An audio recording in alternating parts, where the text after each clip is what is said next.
Assalamualaikum warahmatullahi wabarakatuh. Waalaikumsalam warahmatullahi wabarakatuh. Bismillahirrahmanirrahim. A'udzubillahi minasyaitonirrajim. Bismillahirrahmanirrahim. Wa bihi nasta'in wa ala umuri dunya waddin. Wassalatu wassalamu ala asrofil mursalin Sayyidina wa maulana Muhammadin sallallahu alaihi wasallam. Rabbi shrah li sadri wa yassir li amri wahlul 'uqdatam min lisani yafqahu qawli. Amma ba'd. Yang kami hormati Bapak Kepala Yayasan Hidayatullah, yang kami hormati Ibu Kepala TKIN Hidayatullah, yang kami hormati pula semua ustadzah-ustadzah yang pada pagi hari ini hadir, yakni dalam rangka sosialisasi budaya positif modul 1.4 program guru penggerak. Alhamdulillah pada hari ini marilah kita bersama-sama belajar bersama tentang apa yang dinamakan dengan budaya positif. Kita ketahui bahwa budaya positif adalah suatu hal-hal yang baik yang dapat kita laksanakan baik di kelas maupun di sekolah, yang bisa menanamkan kebajikan-kebajikan untuk anak didik kita, untuk murid kita, yang nantinya kebajikan itu bermuara, bersumber dari hal-hal kebajikan universal, yang mana kebajikan itu disepakati bersama semua warga sekolah, kemudian dibiasakan setiap hari mengutamakan hal-hal yang positif yang nantinya terwujud suatu budaya yang positif. Selanjutnya, budaya positif di sini ada beberapa hal bagian-bagiannya. Yang pertama yakni disiplin positif dan nilai-nilai kebajikan universal. Yang kedua, teori motivasi, hukuman, penghargaan, restitusi. Kemudian yang ketiga ada keyakinan kelas. Yang keempat, kebutuhan dasar manusia. Yang kelima, 5 posisi kontrol. Dan yang terakhir, segitiga restitusi. Di sini saya akan membahas tentang yang pertama, yakni disiplin positif. Menurut Bapak Pendidikan kita, yakni Ki Hajar Dewantara, untuk mencapai suatu kemerdekaan yang sesungguhnya, itu yang terpenting syaratnya itu ada disiplin yang positif, yang mana itu berasal dari diri kita sendiri. Disiplin positif itu kalau dari kita sendiri sudah ada, itu berarti kita sudah memiliki motivasi intrinsik. Kalau misalkan tidak ada pada diri kita, belum ada motivasi diri sendiri, berarti yang menggerakkan supaya kita bisa disiplin itu adalah yang menggerakkan dari orang lain atau teman kita, atau yang disebut dengan motivasi ekstrinsik dari luar, dari orang lain. Selanjutnya di sini ada nilai-nilai kebajikan yang mana tujuan kita menerapkan disiplin positif, budaya positif, yakni untuk mewujudkan jiwa profil pelajar Pancasila yang nantinya tertanam pada diri anak kita, yaitu beriman, bertakwa kepada Tuhan Yang Maha Esa, berakhlak mulia, mandiri, bernalar kritis, kebinekaan global, gotong royong, dan kreatif. Ya, di sini setiap anak melakukan kebaikan setiap hari. Setiap anak melakukan hal-hal yang baik. Di sini ada beberapa unsur. Yang pertama, hukuman, penghargaan, dan restitusi. Ada murid yang melaksanakan hal yang baik itu hanya karena takut. Dia untuk menghindari ketidaknyamanan. Takut kalau dihukum ustadzahnya. Ya. Kedua, untuk penghargaan, dia murid melaksanakan kebaikan itu hanya untuk mendapatkan hadiah atau mendapatkan reward dari gurunya. Kemudian ada restitusi.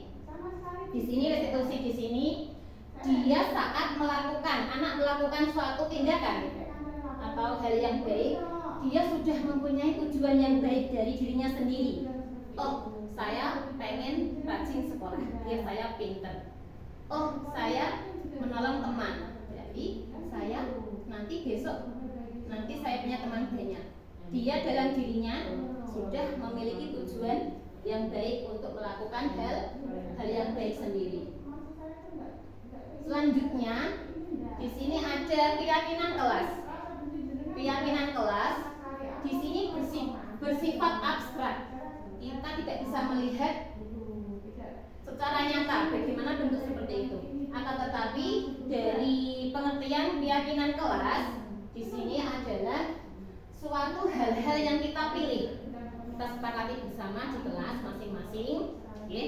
Nanti kesepakatan antara guru dan murid itu memilih hal-hal yang positif apa, kebiasaan apa yang nanti kita sepakati bersama, kita pilih, ya. Misalkan nanti kalau di TK Hidayatullah ya seperti ini. Nanti kita tunjukkan gambar, anak dia bisa memilih. Di sini ada gambar lingkungan bersih. Anak nanti bisa membedakan mana yang bersih, mana yang kotor. Nanti kita tanya kepada anak, nanti anak pilih yang bersih apa lingkungan yang kotor. Setelah anak memilih mana yang dipilih, nanti anak menempel di papan tulis. Selanjutnya setelah berkumpul, nanti kita sepakati bersama. Kemudian selanjutnya kita jadikan kebiasaan sehari-hari sebagai budaya positif. Di sini ada contohnya. Untuk setiap anggota kelas perlu belajar, perlu senang dan saling menghargai. Di sini ada merasa aman. Kemudian ada contohnya juga, kita bisa menyepakati bersama hal-hal baik untuk menjaga kebersihan lingkungan. Nah, di sini yang sudah diterapkan di kelas saya berusaha untuk menerapkan dulu dari kelas saya sendiri, dari lingkup yang terkecil dulu. Kita sepakat untuk hal-hal apa saja yang nanti dibiasakan pada pembelajaran setiap hari, biar anak itu tahu mana yang baik dan mana yang perlu dilakukan atau tidak. Selanjutnya, sebenarnya kenapa kok murid itu sering melakukan kesalahan? Murid sering melakukan hal-hal yang tidak sesuai dengan aturan. Semuanya itu dilaksanakan karena ada beberapa ini dari 5 kebutuhan dasar yang belum terpenuhi. Anak bisa melakukan seperti itu karena kebutuhannya ada yang tidak terpenuhi. Yang pertama, contohnya kebutuhan untuk bertahan hidup. Yang kedua, kebutuhan untuk diterima. Yang ketiga, penugasan atau penguasaan. Selanjutnya, yang keempat, kebutuhan untuk bebas. Yang kelima, kebutuhan untuk bersenang-senang atau kesenangan. Di sini, misalkan ada anak yang awalnya dari rumah kebutuhan rasa kasih sayangnya kurang dari orang tuanya, sibuk sekali, kurang perhatian dari orang tua. Biasanya kalau di sekolah itu dia suka usil, dia suka mengganggu temannya, dia suka seenaknya sendiri, dia mencari perhatian dari ustadzahnya. Itu karena ada faktor kenapa anak tersebut tidak sesuai dengan aturan. Di sini contoh yang untuk kebutuhan bertahan hidup. Selanjutnya ada kebutuhan untuk diterima. Seorang murid itu dia punya keinginan di kelasnya itu kepengen diterima dengan teman-teman. Kalau bahasa Jawanya itu diboloni ya. Kok nggak diboloni? Nah, kalau misalkan dia punya teman diterima, kemudian di kelas itu bersama-sama berkelompok, nah itu dia merasa bangga dia punya teman yang menerima dia. Untuk tugas-tugasnya, kalau misalkan baik buruknya, jelek bagusnya, tugas anak itu setiap guru tetap memotivasi, tidak langsung oh ini jelek, oh ini kok coret-coretan, nggak seperti itu. Tetap menggali motivasi supaya anak tetap untuk berkembang lebih baik lagi. Selanjutnya penugasan. Di sini penguasaan. Kebanyakan anak murid itu yang di kelasnya tidak konsentrasi, kadang tidur sendiri, malas. Biasanya itu di sini ada kebutuhan dasar yang belum terpenuhi, yaitu penguasaan. Dia belum mampu memahami apa yang kita sampaikan. Dia masih belum, oh ustazah, guru itu ngomong apa ya, menerangkan apa ya, saya kok nggak tahu. Kadang males. Dia punya kemampuan belum penguasaan di sini. Jadi dia belum bisa melakukan hal yang baik sesuai dengan tadi keyakinan kelas yang kita sepakati. Yang penting kita pertama tidak memaksa anak, kita memberikan kebebasan kepada anak. Di sini nanti anak merasa bebas, kebutuhan untuk bebas yang nantinya anak merasa bebas dalam kegiatan pembelajarannya. Dia bebas memilih kegiatan apa yang disukai, memilih media yang dia senangi. Kita tidak usah harus ini, tidak ini ya. Sekarang silahkan sesuai keinginan anak apa yang anak-anak sukai. Terus biar nanti kenapa kok dikasih kebebasan, biar anak pertama mandiri, dia berkarya sendiri, berimajinasi sendiri, menghasilkan hasil karya sesuai keinginannya. Kemudian di sini yang terakhir ada kebutuhan akan kesenangan. Kesenangan. Kita sebagai guru, PR kita PR yang sangat besar, bagaimana untuk menciptakan suasana kelas dan nantinya anak itu senang sekali. Sampai-sampai pulang sampai rumah tidur pengen sekolah lagi, kangen sama kelas, kangen sama sekolah. Aku pengen sekolah Bu, masih malam. Aku pengen sekolah lagi ya, karena rindu keadaan kelas yang menyenangkan. Seperti itu. Selanjutnya di sini kita dalam menerapkan budaya positif di sekolah, kita sebaiknya menempatkan posisi kontrol kita. Sebenarnya kita sebagai guru sehari-hari ini, sebenarnya kita sudah ada di posisi kontrol manakah yang sering kita lakukan sehari-hari. Yang pertama, posisi kontrol adalah posisi penghukum. Yang kedua, nanti ada posisi membuat merasa bersalah. Yang ketiga, ada posisi kontrol kita sebagai teman. Yang keempat, ada posisi kita sebagai pemantau. Yang terakhir, sebagai manajer. Di sini yang pertama, posisi penghukum. Biasanya kalau ada anak yang tidak sengaja atau sengaja berbuat salah, kita sendiri kadang tidak menyadari, kadang kita dengan suara agak keras sedikit, agak keras. Kemudian di sini yang penghukum itu biasanya gurunya itu memberikan hukuman setelah anak salah, dikasih hukuman. Ayo, misalkan mohon maaf, dikasih hukuman apa yang sekiranya di hatinya itu merasa terbebani. Jadi dampaknya di sini anak itu merasa dendam sama gurunya, tidak suka sama gurunya. Di sini ada menumpuk hal yang negatif. Kemudian anaknya tidak suka untuk berangkat sekolah dan lain sebagainya. Selanjutnya yang kedua ada posisi membuat merasa bersalah.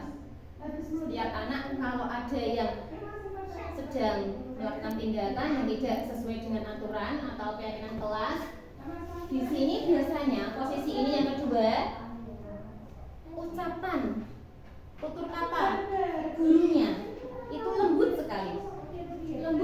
Contohnya, nak, jangan begitu ya nak ya, tolong deh nak, nanti saya dimarahin sama ibu kepala, tolong nak. Itu lembut sekali. Akan tetapi kata-kata itu bisa membuat anak merasa bersalah. Oh, gara-gara aku terus tante dimarahin kepala misalkan. Oke, nah itu jangan sampai kata-kata itu dikeluarkan meskipun lembut. Itu sudah membuat anak merasa bersalah. Kok kamu terus ya nak, bolak-balik kemarin kamu aduh, kamu capek apa tidak nak? Itu sudah merupakan posisi yang kedua, anak merasa bersalah. Dampaknya kenapa? Kalau posisi ini dilaksanakan, merasa dirinya selalu aku kok salah terus ya. Kemudian dia rendah diri untuk percaya dirinya hilang. Misalkan untuk dia memperbaiki diri tidak ada semangat seperti itu. Enggak apa-apa, aku enggak mau maju ah. Salah kok misalkan seperti itu ya. Selanjutnya untuk yang ketiga, posisi teman. Kalau kita dalam menerapkan budaya positif di sekolah, kita misalkan berada pada posisi teman, di sini suara gurunya ramah, terus gurunya itu posisinya dia menganggap ini teman kamu deh, gak usah takut sama ustazah, sama guru ya. Coba jelaskan tadi apa yang terjadi. Kalau anak merasa gurunya itu teman, biasanya dia mau curhat. Tapi di sini ada kelemahannya. Kalau guru menganggap teman, itu di sini nanti murid akan cenderung tergantung pada guru. Satu guru itu misalkan aku pilih Ustazah Handa aku pilih Ustazah Ani aja yang selalu berperan jadi teman aku. Nah, dia memilih guru tertentu saja. Ya, di sini untuk dampak yang kurang baik untuk posisi teman. Ya, untuk anaknya nanti efeknya itu kurang mandiri. Selanjutnya pemantau di sini sebagai guru dalam menerapkan budaya positif itu pemantau yang mana mengutamakan konsekuensi. Misalkan sepakati nanti kalau nggak sholat mau ya diulangi. Jadi anak sudah tahu, oh berarti kalau nggak sholat nanti mengulangi biar nanti dapat pahala sama. Berarti misalkan ada anak yang tidak sholat bermain sendiri, niat kita nggak menghukum tapi menjalankan kesepakatan konsekuensi sendiri biar anak belajar untuk bertanggung jawab. Ini posisi yang pemantau. Yang terakhir di sini adalah posisi manajer.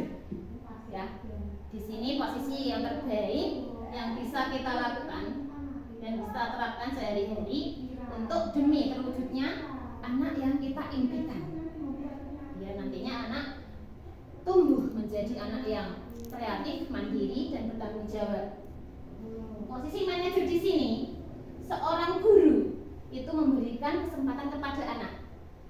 Yuk, enggak apa-apa. Semangat terus. Memberikan kesempatan kepada anak untuk mencari solusi, mencari jalan supaya anak itu bisa menyelesaikan masalah sendiri dengan bimbingan dan dorongan dari gurunya. Selanjutnya, seorang guru yang manajer, posisi yang manajer di sini bisa menerapkan dengan tahapan segitiga restitusi. Di sini ada tahapan segitiga ini yang nantinya kita bisa diterapkan untuk sehari-hari kita. Yang pertama, menstabilkan identitas. Yang kedua, validasi dari perbuatan yang salah. Dan yang ketiga yakni menanyakan keyakinan kelas yang sudah disepakati.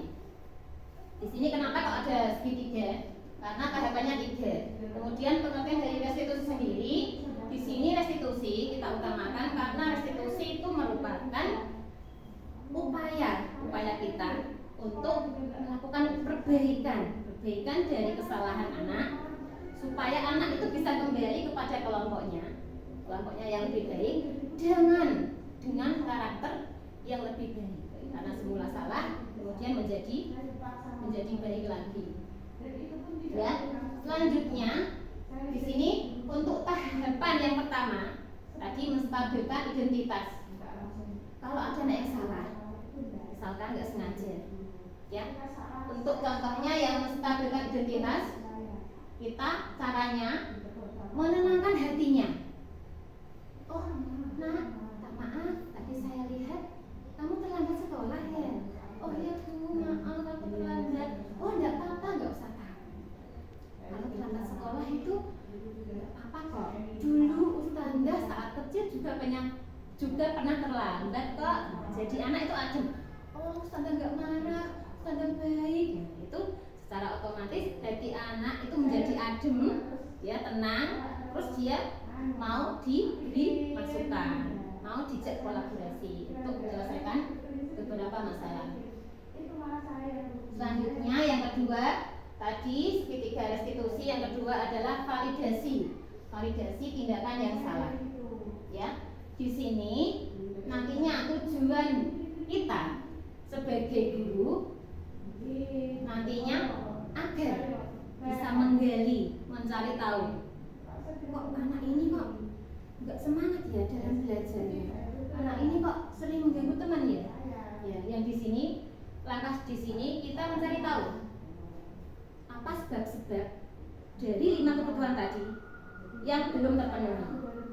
Kita kerjasama dengan orang tua, kita nanti bisa tahu sebabnya dan kita bisa mengatasi secara cepat dan tepat. Ya. Di sini kita menggali alasan-alasan apa yang menyebabkan anak berbuat seperti itu. Seorang manusia setiap melakukan tindakan itu pasti punya tujuan, termasuk anak, murid kita. Kalau dia melakukan kesalahan, itu pasti tidak lepas dari tujuan. Dia punya tujuan. Kenapa? Dia ingin memenuhi kebutuhan dasarnya. Karena yang dia lakukan punya tujuan.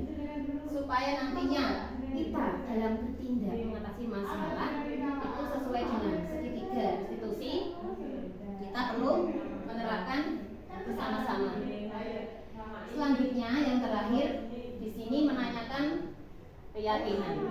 Kalau ada anak yang salah, kita kembalikan, kita tanya.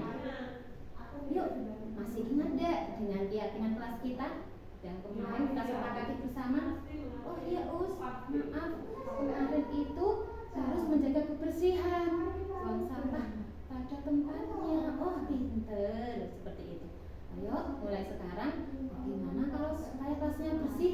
Kalau kelasnya bersih itu harus kalau buang sampah jangan di kelas Us. Nah, seperti itu. Anak di posisi seperti ini, anak itu berusaha mengingat, kemudian mencari solusi dari apa yang dia lakukan. Kita mengingatkan keyakinan dan nantinya kita bertujuan motivasi dalam diri anak itu muncul yang namanya motivasi intrinsik dari diri sendiri. Ya, selanjutnya di sini ini adalah dokumentasi yang saat saya lakukan kemarin ya untuk menerapkan budaya positif. Di sini ada anak yang tidak sengaja ya. Di sini saya berikan, saya tatap muka 4 mata dan nantinya anak itu bisa berusaha mengoreksi diri sendiri secara baik-baik. Di sini penerapan segitiga restitusi yang saya lakukan. Ya, selanjutnya semoga nantinya kita di sekolah TK Hidayatullah dapat menerapkan budaya positif bersama-sama dengan tujuan nanti anak murid bisa melaksanakan kebiasaan hal-hal yang positif, bukan karena takut dihukum, bukan karena kepengen dikasih hadiah, akan tetapi dia ingin melakukan kebajikan dari hati diri sendiri, punya tujuan yang baik untuk merubah sikap menjadi karakter yang lebih mulia. Seperti itu. Demikianlah pemaparan dari saya, sosialisasi pengindasan tentang budaya positif. Apabila ada kesalahan, saya mohon maaf yang sebesar-besarnya. Apabila nanti diperlukan diskusi, kita bisa diskusi bersama-sama lebih lanjut. Semoga bermanfaat. Sebelum saya tutup, biar semangat, kita bersama-sama untuk gerakan guru penggerak. Guru penggerak